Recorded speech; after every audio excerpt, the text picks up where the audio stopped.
What's going on, guys? Today we're going to be showing you how to do a fatty mount on a 49cc GET engine.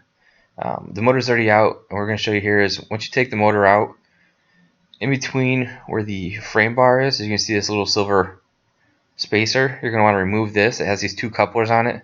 You might have to pry it out. It's kind of a pain, but you're not going to use it again. Next up, we're going to show you the different points on the frame that you're going to be grinding down in order for this frame, the fatty kit, to fit flush. There's two holes that are existing in the frame right here. You're going to need to find a drill bit that's 10 millimeters that will be able to bore that out. I'll show you in a second here. Alright, you'll see there's 3 points on here that you're going to have to grind down. There's tabs that are existing with the Honda Ruckus frame. You're going to want to cut those down. After doing so, you're going to port out these holes. And you'll see on the back side of the frame here, there's actually going to be nuts that are welded in to the frame, and you're going to want to grind those down after you drill out the hole. This way the T-bracket will sit flush. Now with installing this T-bracket, you're going to make sure that the longer of the ends is facing to the left. And you're going to slide it in, and it's going to bolt right up. You're going to put the nuts on, but leave it loose. Okay, now with the frame part here, there's one tab underneath this that you're going to have to grind down in order for this motor mount to work. It's about right here. You're going to grind that down and it'll fit flush. Now with your existing shock, you're not going to want to keep this. It's not going to work efficiently with the 12.5 inch stretch, so you're going to want to remove this. Generally we recommend an NCY shock. Right here we have the lowdown shock. It's one of our most popular sellers. You can find it on our online store. It's a fully adjustable coilover suspension. You can raise it, lower it, get it to the right setting so that the fitment is correct on your bike. You can see here it's going to fit right in that knuckle. Now with our fatty kits, we give you all the hardware so you can mount this shock in. Just going to line it up here.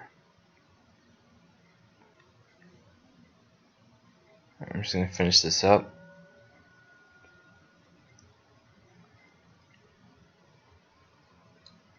And with this shock, you can see that I've left this loose so that I can adjust it to find the right spot so it fits perfect with the mount.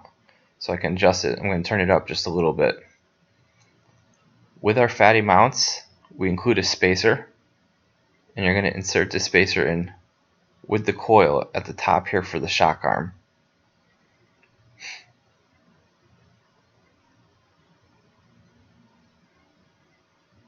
You're going to want to line up the bolt, put it about halfway through, and it's going to be a little tight, but you're going to want to squeeze the spacer in.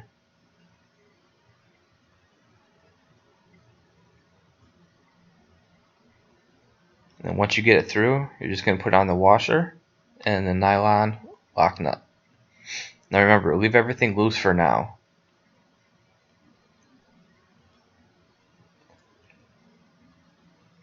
In front here, you'll see we have installed the 12-inch stretch bar. Where it goes to is on the actual motor mount bolt. Now, if you find that it's not perfectly centered, you can grind away at the rubber bushing. Up front, you'll see we use the spacer that's provided along with the bolt and the lock nut. In the motor mount, you'll see a hole in the back. This is going to be for the fuel line that's provided. You're going to want to pull it through and get it ready for when you install the carb. Alright, now we're going to put the carb on. You're going to slide it right into the insulator boot that connects to the manifold. And with this, you'll tighten up your hose clamps and get it ready.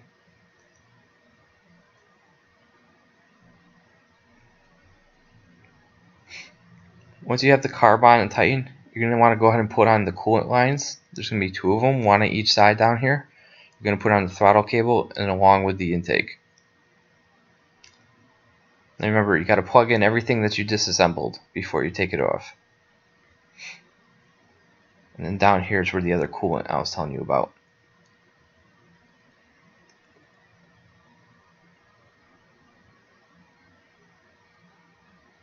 Alright, for show purposes, don't use the skinny tire. We're just doing it now to demonstrate for you how to install the kit. When you're putting on the fatty tire, you might have to watch out for this dipstick here. Some people have had to grind it down due to the size of the tire, especially with the Michelin Power Pure. Now when doing the fag kits with the PCV valve, we suggest that you relocate it.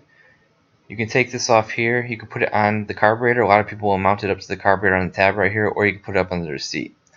Now with all these bolts that you've left loose, you're going to want to go over everything with red Loctite. Make sure you hit every single one of these. We suggest red Loctite on every bolt on this booter.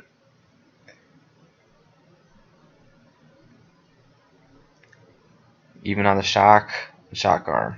We appreciate you guys watching and hope you check out more videos with us. And check out all of our parts at theruckshop.com. Thank you.